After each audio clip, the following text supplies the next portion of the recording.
Welcome back to the Fantasy Football Endgame.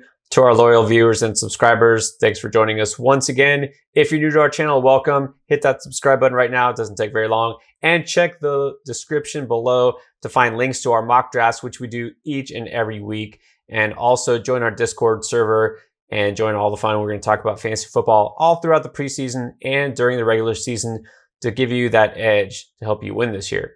Speaking of, we're going to go through more must-have running backs. We already talked about some of our favorite players, and now we're going to go through some running backs with a little bit later ADP that we think you absolutely should be targeting as much as possible. All right, so let's start off. Chris, who's your first must-have at running back? Yeah, this is a guy who we know when he's on the field, he's got massive upside, and that's Raheem Mostert of the 49ers. The only issue has been staying on the field because he's not built, to handle an every down role. He's just not. This is a guy who was a career special teamer. He's fast. He's got burst, but he's not built to handle an every down role. The reason why I think this year is going to be so good for him is because another running back that we both really like, and that's Trey Sermon, who they drafted this year. And all reports are that Trey Sermon is going to handle more of the heavy lifting, more of the early down, short yardage type of work. And that's good for Raheem Mostert because that means that when Raheem Mostert's out there, it's probably going to be passing plays or, plays where there's more DBs on the field where he can really utilize his speed and his home run potential. And I mean, how many times did this guy take an 80-yarder, 70-yarder to the house last year? It was ridiculous, right? And I think he's going to do that a bunch this year in that Shanahan offense. I think they finally, realize, hey, this guy can't be our number one. That's why they drafted Trey Sermon. Trey Sermon's going to be more of the bulldozer, the bruiser, the every down guy, but Mostert's going to get his run. And when he does, the plays they're going to dial up for him in the Shanahan offense are going to allow him to use that burst and that speed. And considering you can get him, in the 8th, 9th round of your drafts, I think that the upside is just tremendous for this guy. He's a guy you got to be targeting. Yeah, that's one of those offenses, one of the few offenses that could support multiple running backs in fantasy. Definitely agree with that. So speaking of, Cleveland Browns are another one of those teams that could support multiple running backs. They do. They have two guys who should be starting each and every week. So there's Nick Chubb, who actually, if you saw our video talking about biggest bust from each round, not a bust that I think he's going to do poorly, but just a guy who I think is a little bit overdrafted based on what his ceiling is. He just doesn't need to be a first-round pick. So instead, I'm going to go with Kareem Hunt because he's being drafted closer to the 5th or 6th round, somebody who's typically going as a low-end RB2.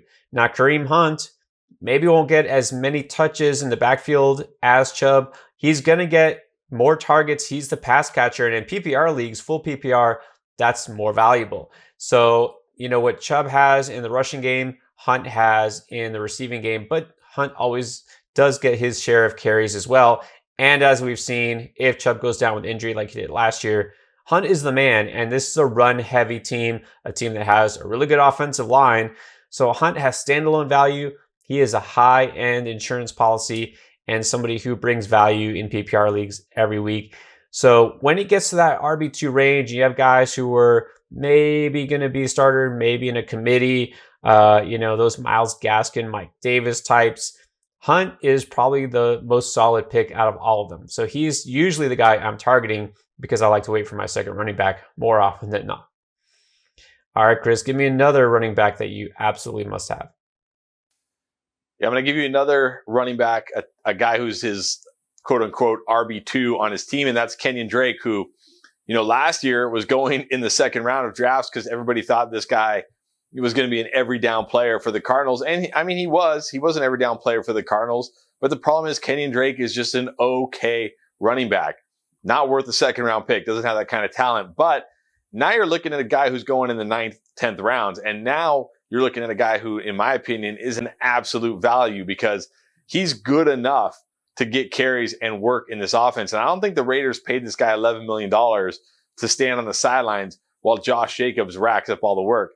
And we know already that Josh Jacobs isn't going to catch passes. We know Kenyon Drake can do that. He can do that quite well. So that's definitely going to be his role. And I think Kenyon Drake is going to actually split carries with Josh Jacobs. And I wouldn't be surprised if in a full PPR league, Kenyon Drake outscores Josh Jacobs this year simply because of the receiving upside. And I know people say, well, Josh Jacobs scores a bunch of touchdowns.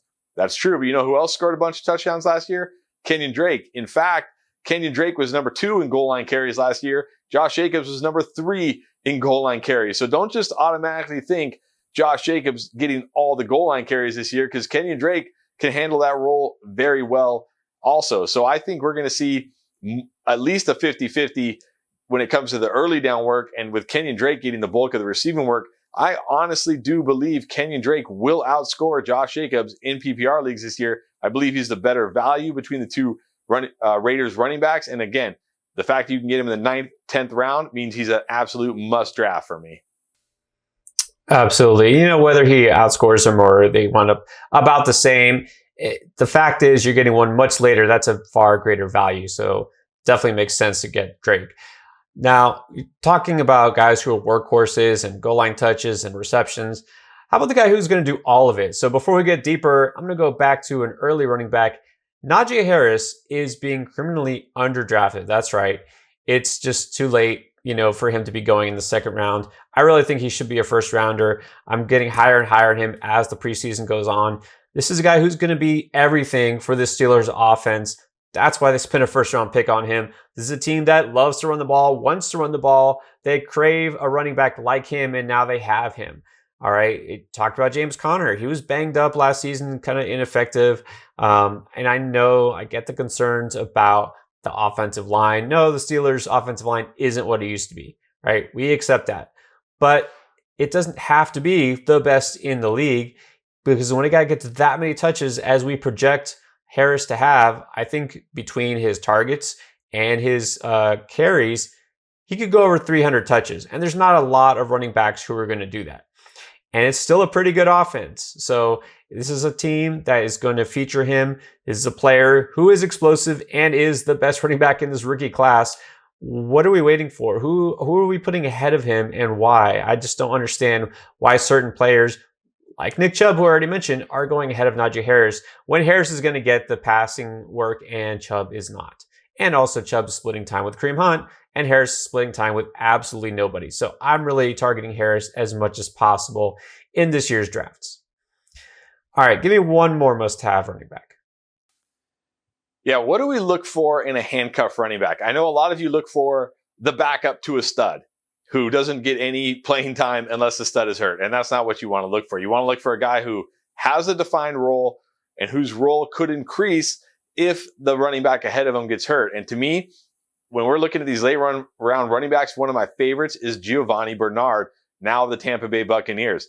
He is going to be the pass catcher. He's going to be Tom Brady's James White. And we saw that in the first preseason game, right? They took 6 snaps with Tom Brady. Jones, Fournette, and Gio each got 2 snaps. But the difference is Gio's snaps both came on 3rd down, passing downs. He even got a target from Tom Brady. This offense was missing this kind of player last year. And Tom Brady, we saw him with James White. He made James White a PPR stud. We're going to see that with Gio this year. And guess what? If something were to happen to Ronald Jones or Leonard Fournette, Gio Bernard can handle carries. We saw him do it every single year in Cincinnati. We saw him do it back when Jeremy Hill would go down. We saw him do it when Joe Mixon would go down. So if one of those guys goes down, Giovanni Bernard is just going to slot into the role that player had, plus his pass catching role. So that's what you want when you're looking for a handcuff. You're looking for a guy who gives you great value regardless of injuries. But then when injuries happen, his value goes way up. And I think Gio Bernard in a Tampa Bay offense that we know is going to be one of the best offenses in the league as Tom Brady's check down safety valve, James White kind of option. I think he's got tons of value this year, and people just forget about him. Every year people forget about Giovanni Bernard, and it seems like every year down the stretch, he's winning people fantasy championships. Don't be surprised when he does it again.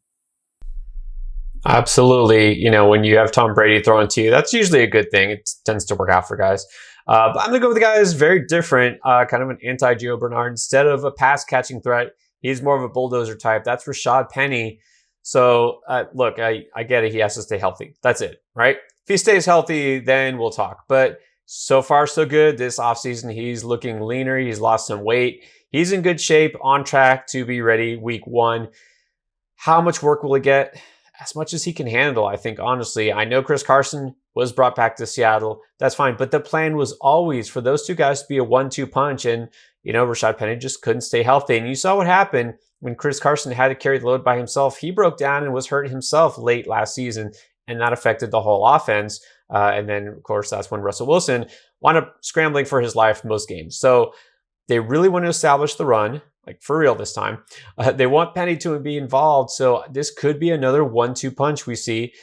Penny, I get he doesn't have the floor, in a full PPR league of some of those other running backs who we're going to talk about here. But Penny is somebody who has talent. His average over 5 yards per carry his last season, where he mostly played, and he should get plenty of goal line opportunities as well, being a slightly bigger, tougher back. So I really like his upside at such a late ADP. Again, this is a guy who's going free basically in redraft leagues.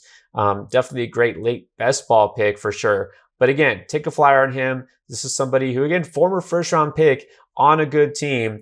As long as he stays healthy, this is somebody I'm definitely grabbing as my last running back pick wherever I can get him. All right, so that's our more must-have running backs. Who do we miss? Anybody else that you feel you absolutely must have at running back? There's so many choices, but you can only take so many, right? All right, thanks for watching us. Hit us up with a comment. Let us know what you think. And of course, hit that subscribe button. All right, thanks for watching.